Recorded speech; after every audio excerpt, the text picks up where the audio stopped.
یعنی ہر ساز نے اس کی کاپی کی ہے. میں آپ کو تھوڑی سی مثال بتا دوں. اس کا تو مطلب ہے کہ یہ میں نے آواز لگائی ہے,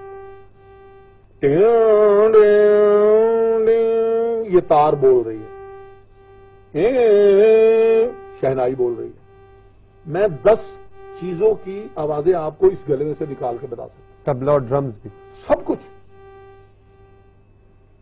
جگ مگ جگ مگ سینائے ہستی روشن روشن کاہ کشاں ہے جگ مگ جگ مگ. راگ کو استعمال کریں. اب میں سلامت علی خان کو میں نے یہ سنا, جب سنا اس نے تو ایک محفل میں ہم اکٹھے ہوئے, میں نے نعت پڑھنی تھی تو مجھے منیر حسین مرحوم ساتھ تھا ان کے, کہنے لگا وہ ٹکڑا سنائے, وہ جگمگ جگمگ. تو میں نے ان کو ٹکڑا سنایا, کہنے لگے سبحان اللہ, یہ بھی تو نعت ہوتی ہے, ایسی نعت اگر آپ پڑھتے ہیں تو سبحان اللہ. اب یہ اس بندے کی بات میں کر رہا ہوں کہ جس کی ساری زندگی کلاسیکی موسیقی میں ہوئی.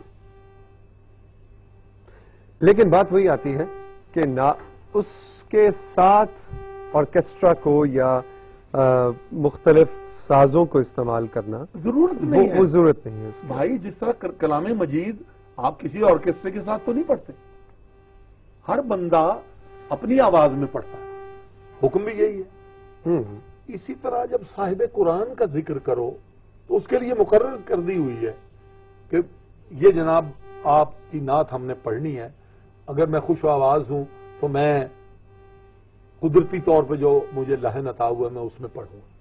جب کوئی سنگر جی چاہے وہ فلم کے لیے گاتا ہے یا پاپ میوزک کا, ایک بیسک ایک سنگر جو ہے جی, وہ ہمارے معاشرے میں مثالیں موجود ہیں کہ سنگر نے گانا چھوڑ کے ٹھیک ہے صرف اور صرف نعت خوانی اختیار کی.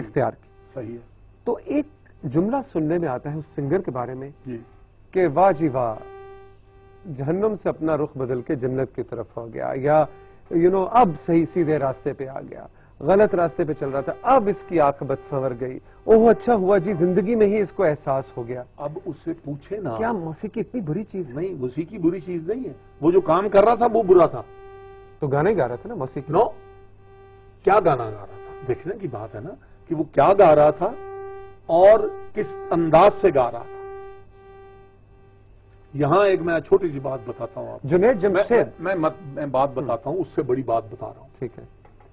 حضور پاک صلی اللہ علیہ وسلم نماز پڑھا رہے ہیں, ایک صحابی یا ایک 2-3 صحابہ کرام ان نماز کے پہلے اس سے رہ گئے ہیں. اب وہ دوڑتے ہوئے چلے آ رہے ہیں, بھاگتے چلے ہوئے آ رہے ہیں, وضو کرنے کے بعد اور اس میں شامل ہو گئے. اقامت جو تھی اس میں شامل نہیں ہو سکے, تو اس میں شامل ہو گئے. فوراً جبریل نازل ہوئے. حضور پاک صلی اللہ علیہ وسلم کو فرمایا گیا کہ اے نبی اپنے صحابہ کرام سے یہ کہیے کہ بھاگ کے فرض نمازوں میں بھی شامل نہ ہوا کریں, یہ جب دوڑتے ہیں تو ان کے وقار میں فرق آتا ہے. نماز فرض کے لیے بھاگنے پر تمہارے وقار میں فرق آتا ہے, رب کو یہ منظور نہیں. تو تم جو ڈنگن کر رہے ہو بغیر کسی وجہ کے, اور ڈانس بھی کر رہے ہو اور لوگوں کو بھی, اس میں کیا تمہیں حاصل ہو رہا ہے؟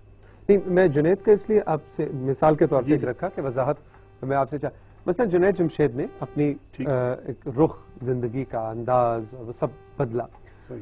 تو یہ اس طرح کی چیز آپ کے خیال میں, مثلا جنید جمشید جو اس سے پہلے گانے گاتے تھے اس میں ایسا کیا تھی کہ ان کے بارے میں ایسا کہا اللہ تعالیٰ نے ان کو ہدایت, نہیں وہ تو بات بالکل ٹھیک ہے, لیکن وہ جو گٹار بجا کے گانا گاتے تھے آپ کے خیال میں وہ حرام تھا, یا وہ انہوں نے جہنم میں چلے جانا تھا, یا خدا نخواستہ وہ ایک غلط رستہ تھا؟ کسی شخص کو آپ یہ سند تو دے نہیں سکتے کہ وہ جنت میں جائے گا, ایگزیکٹلی وہ تو جہنم میں جائے گا. بالکل.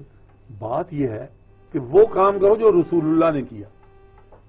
ہمارے لیے سب سے لقد کان لکم فی رسول اللہ اسوۃ حسنہ, بے شک ہم نے تو بھائی جہاں کہیں سے لینا ہے وہ اسوہ رسول ہے, ہم نے تو کسی اور طرف دیکھنا نہیں ہے, ہماری بس ہو جاتی ہے وہاں پہ.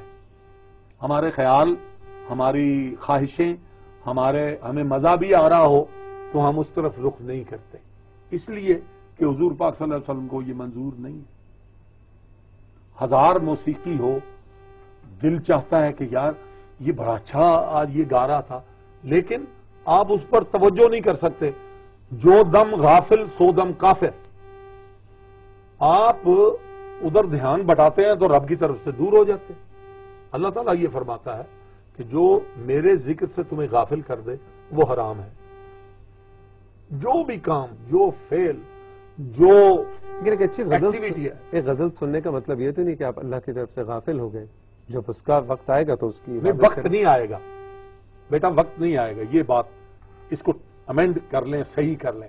یہ جو دل ہے نا 24 گھنٹے دھڑک رہا ہے۔ چلے یہ بھی میں کہتا ہوں کہ ایک اچھی غزل سننے کا، مہدی حسن خان صاحب کی میں غزل سن رہا ہوں، ٹھیک ہے، احمد فراز کا کلام ہے، صحیح ہے۔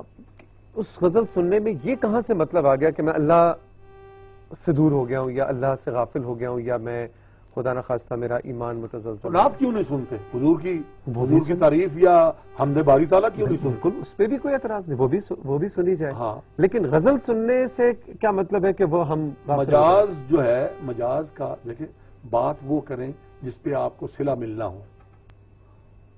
اللہ تعالیٰ نے ہر آپ کو جو صفت دی ہے اس کے بارے میں پوچھا جائے گا۔ آپ کو جو بھی کچھ دیا ہے، مال ہے، جان ہے، صلاحیت ہے، اس کے بارے میں پوچھا جائے گا کہ آپ نے اس کو کیسے صرف کیا، تو وہاں کیا جواب دیں گے؟ میں نے ایک دفعہ بات کی تو مجھے بڑے خط آئے کہ جی آپ نے یہ بات غلط کر دی۔ میں نے کہا بھائی اگر خدا نخواستہ، چلے آپ نے مہدی حسن کا نام لیا ہے، اللہ تعالیٰ انہیں زندگی دے، آپ کے خیال میں ان کو یہ کام نہیں کرنا میں ایک بات کر رہا ہوں، انہوں نے نعتیں بھی بڑی اچھی پڑھی، بہت خوبصورت، اتنی اچھی نعتیں پڑھی ہیں کہ وہ بہت عمدہ، میں ان کی نعتیں پڑھا کرتا ہوں جو انہوں نے پڑھی ہیں جس طرح سے، اور بڑی اچھی پڑھی ہیں، بغیر کسی موسیقی کے پڑھی ہیں، بغیر طرز کے۔ دیکھیں نا، یہ جو آپ کو اللہ تعالیٰ نے ووکل کارڈ دیا ہے، اس میں سب کچھ عطا کیا ہے اس نے، تو آپ اس کو استعمال کر کے تو دیکھیں۔ جب مہدی حسن نے نعت پڑھی ہے تو اس جیسی نعت ہی نہیں کسی نے پڑھی، میں سمجھتا ہوں کہ وہ کمال کر دی اس نے۔ تو یہ ایک ان کا تو خیر رزق کمانے کا مسئلہ بن گیا نا، وہ تو اس میں سے رزق کما رہے ہیں۔ ٹھیک، ہمیں آپ سے بات کرنے کا جی بڑا مزہ آ رہا ہے، لیکن اب وہ مجھے کان میں بتایا جا رہا ہے کہ اب ہم نے وائنڈ اپ بھی کرنا ہے، آپ سے اجازت بھی یہ تو ایسا موضوع ہے، لیکن کسی اور دن بھی اس پہ بیٹھیں گے اور بات میرا خیال ہے کبھی یہاں سے بھی شروع کریں گے کہ نعت خواں بھی تو اب رزق اس حوالے سے کما رہے ہیں، محافل ہوتی ہیں اور صحیح ہے، اور obviously اس کے وہ، لیکن میں آپ کو بتاؤں کہ میں اس بات میں اس میں سے رزق نہیں کمانا چاہیے۔ حلال کی روزی کما کے کھاؤ، کوئی کسب یا ہنر آپ کے ہاتھ میں ہو۔ نعت خوانی تو ایک بھائی عبادت ہے۔ اب میں مثال کے طور پہ میں نماز پڑھتا ہوں، میں منظور الکونین صلاتی لکھا لوں، میں نے کبھی حاجی نہیں لکھوایا، الحاج نہیں لکھنے دیا میں نے پوری زندگی میں نے فرض ادا کیا ہے اللہ کا، یہ 5 ارکان میں سے ایک رکن ہے، اور میں ساتھ اپنے لائقہ سابقہ لگا لوں حاجی کا یا الحاج کا، کس صلاتی لکھ لوں، زکاتی میں زکات دیتا ہوں، میں زکاتی لکھ لوں۔